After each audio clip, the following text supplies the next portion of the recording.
MLC Ivan D'Souza ಮನೆಗೆ ಕಲ್ಲೆಸೆದ ವಿಶ್ವ ಹಿಂದೂ ಪರಿಷತ್ ಸಮರ್ಥನೆ. ಈ ಸುದ್ದಿಯನ್ನು ನೋಡೋಣ ಕರ್ನಾಟಕ ನ್ಯೂಸ್ ಟಾಪ್ 9ನಲ್ಲಿ. ಉತ್ತರ ಕನ್ನಡ ಜಿಲ್ಲೆ ಶಿರೂರು ಬಳಿ ರಾಷ್ಟ್ರೀಯ ಹೆದ್ದಾರಿ 66ರಲ್ಲಿ ಗುಡ್ಡ ಕುಸಿತ ಪ್ರಕರಣದಲ್ಲಿ ಮೃತರ ಕುಟುಂಬಗಳಿಗೆ ಎನ್ಡಿಆರ್ಎಫ್ ನಿಧಿಯಡಿ 5 ಲಕ್ಷ ರೂಪಾಯಿ ಬಿಡುಗಡೆಯಾಗಿದೆ. ವಿಶೇಷ ಪ್ರಕರಣವೆಂದು ಪರಿಗಣಿಸಿ ಸಂತ್ರಸ್ತರಿಗೆ ಪರಿಹಾರ ನೀಡುವಂತೆ ಸಂಸದ ವಿಶ್ವೇಶ್ವರ ಹೆಗಡೆ ಕಾಗೇರಿ ಪ್ರಧಾನಿಗೆ ಪತ್ರ ಬರೆದಿದ್ದಾರೆ. ಚಿತ್ರದುರ್ಗ ಜಿಲ್ಲೆ ಚಳ್ಳಕೆರೆ ತಾಲೂಕಿನ ಸಾಣಿಕೆರೆ ಗ್ರಾಮದ 3 ಮನೆಗಳಲ್ಲಿ ಸರಣಿ ಕಳ್ಳತನ ನಡೆದಿದೆ.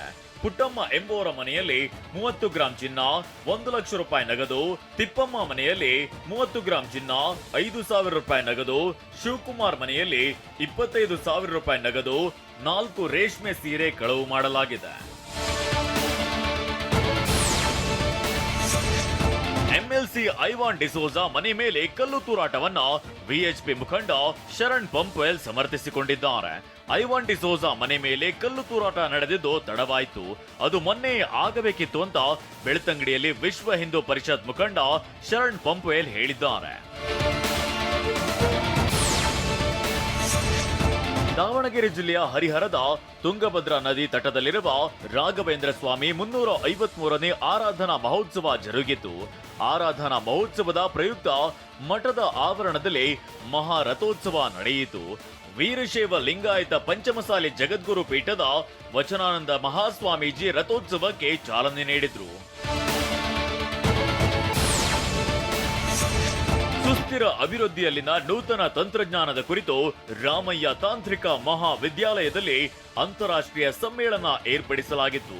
ಕಾರ್ಯಕ್ರಮದಲ್ಲಿ ನೂತನ ತಂತ್ರಜ್ಞಾನಕ್ಕೆ ಸಂಬಂಧಿಸಿದ ಪುಸ್ತಕ ಬಿಡುಗಡೆ ಮಾಡಲಾಯಿತು. ಬ್ಯಾಂಕಾಕ್ನ ಕಿಂಗ್ ಮಾಂಗ್ ಕುಟ್ನ ತಂತ್ರಜ್ಞಾನ ವಿಶ್ವವಿದ್ಯಾಲಯದ ಅಂತಾರಾಷ್ಟ್ರೀಯ ತಂತ್ರಗಾರಿಕೆಯ ಅಧ್ಯಕ್ಷ ಮ್ಯಾಲೈನ್ ಅರಿಯನೋ, ಗೋಕುಲ ಶಿಕ್ಷಣ ಸಂಸ್ಥೆ ನಿರ್ದೇಶಕ ಎಂಆರ್ ರಾಮಯ್ಯ, ಕಾರ್ಯದರ್ಶಿ ಬಿಎಸ್ ರಾಮ್ ಪ್ರಸಾದ್, ಪ್ರಾಂಶುಪಾಲ ಡಾಕ್ಟರ್ ಎನ್ವಿಆರ್ ನಾಯ್ಡು ಸೇರಿದಂತೆ ಕಾಲೇಜಿನ ವಿದ್ಯಾರ್ಥಿಗಳು ಉಪಸ್ಥಿತರಿದ್ದರು. ಮೈಸೂರಿಗೆ ಭೇಟಿ ನೀಡಿದ ರಾಜ್ಯಪಾಲರಿಗೆ ಕಟ್ಟುನಿಟ್ಟಿನ ಭದ್ರತೆ. ಹಾವೇರಿಯಲ್ಲಿ ಕೋಡಿ ಬಿದ್ದ ಕೆರೆ, 100 ಮನೆಗಳು ಜಲಾವೃತ. ಈ ಸುದ್ದಿಗಳನ್ನು ನೋಡೋಣ ಸಮಗ್ರ ನ್ಯೂಸ್ ಟಾಪ್ 9ನಲ್ಲಿ. ಸಿಎಂ ವಿರುದ್ಧ ಪ್ರಾಸಿಕ್ಯೂಷನ್ಗೆ ಅನುಮತಿ ಬಳಿಕ ರಾಜ್ಯಪಾಲ ತಾವರ್ ಚಂದ್ ಗೆಹ್ಲೋಟ್ ಸಿಎಂ ತವರು ಜಿಲ್ಲೆ ಮೈಸೂರಿಗೆ ಮೊದಲ ಬಾರಿ ಭೇಟಿ ನೀಡಿದ್ರು. ಭಾರೀ ಭದ್ರತೆಯಲ್ಲಿ ಆಗಮಿಸಿದ ರಾಜ್ಯಪಾಲರು ಖಾಸಗಿ ಕಾರ್ಯಕ್ರಮದಲ್ಲಿ ಭಾಗಿಯಾಗಿದ್ರು. ರಾಜ್ಯಪಾಲರು ಸಂಚರಿಸುವ ರಸ್ತೆಯಲ್ಲಿ ಪೊಲೀಸ್ ಬಿಗಿ ಬಂದೋಬಸ್ತ್ ಹಾಕಲಾಗಿತ್ತು. ಕಾವೇರಿ ನದಿಯಿಂದ ನಿಗದಿಗಿಂತ ಹೆಚ್ಚು ನೀರು ತಮಿಳುನಾಡಿಗೆ ಹರಿದಿದೆ ಎಂದು ಕಾವೇರಿ ನೀರು ನಿರ್ವಹಣಾ ಪ್ರಾಧಿಕಾರದ ಸಭೆಯಲ್ಲಿ ಕರ್ನಾಟಕ ವಾದ ಮಂಡಿಸಿದೆ. ಈವರೆಗೆ ತಮಿಳುನಾಡಿಗೆ 71.56 ಟಿಎಂಸಿ ನೀರು ಹರಿಸಬೇಕಿತ್ತು. ಮಳೆ ಹೆಚ್ಚಾದ ಪರಿಣಾಮ 170 ಟಿಎಂಸಿ ನೀರು ಹರಿದಿದೆ. ಹೆಚ್ಚುವರಿಯಾಗಿ 100 ಟಿಎಂಸಿ ನೀರು ಹರಿದಿದೆ. ಮುಂದಿನ ತಿಂಗಳು ರಾಜ್ಯ ಹರಿಸಬೇಕಾದ ನೀರಿಗೆ ಜಮೆ ಮಾಡಿಕೊಳ್ಳುವಂತೆ ಸಲಹೆ ನೀಡಲಾಗಿದೆ.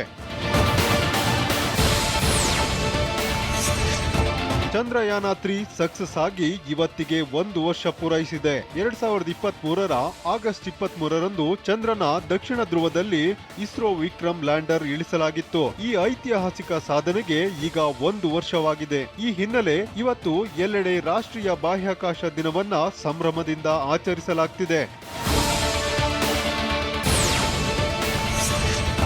ಬೆಂಗಳೂರಿನ ಹೆಬ್ಬಾಳ ಮೇಲ್ಸೇತುವೆಯಿಂದ ಸಿಲ್ಕ್ ಬೋರ್ಡ್ ವರೆಗೆ ಸುರಂಗ ಮಾರ್ಗ ನಿರ್ಮಾಣಕ್ಕೆ ತಾತ್ವಿಕ ಒಪ್ಪಿಗೆ ದೊರೆತಿದೆ. 12,600 ಕೋಟಿ ರೂಪಾಯಿ ವೆಚ್ಚದ ಯೋಜನೆಗೆ ಸಂಪುಟ ಸಭೆ ತಾತ್ವಿಕ ಒಪ್ಪಿಗೆ ನೀಡಿದೆ. ಜೊತೆಗೆ 500 ಕೋಟಿ ರೂಪಾಯಿ ವೆಚ್ಚದಲ್ಲಿ 200 ಅಡಿ ಎತ್ತರದ ಸ್ಕೈಡಕ್ ನಿರ್ಮಾಣಕ್ಕೆ ಸಚಿವ ಸಂಪುಟ ಅನುಮೋದನೆ ನೀಡಿದೆ. ಈ ಬಗ್ಗೆ ವಿಧಾನಸೌಧದಲ್ಲಿ ಕಾನೂನು ಸಚಿವ ಎಚ್.ಕೆ. ಪಾಟೀಲ್ ಮಾಹಿತಿ ನೀಡಿದ್ದಾರೆ.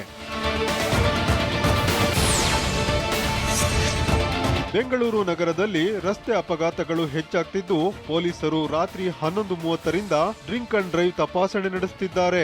ಓರ್ವ ಪಿಎಸ್ಐ ಮತ್ತು ಮಹಿಳಾ ಸಿಬ್ಬಂದಿ ಕಾರ್ಯಾಚರಣೆ ನಡೆಸುವಂತೆ ಸಂಚಾರಿ ಜಂಟಿ ಪೊಲೀಸ್ ಆಯುಕ್ತ ಅನುಚೇತ್ ಸೂಚಿಸಿದ್ರು. ಅಲ್ಲದೆ ಸಿಸಿಟಿವಿ ಇರುವ ಜಂಕ್ಷನ್ಗಳಲ್ಲಿ ಡಿಡಿ ಚೆಕ್ ಮಾಡಲು ತಿಳಿಸಿದ್ದಾರೆ.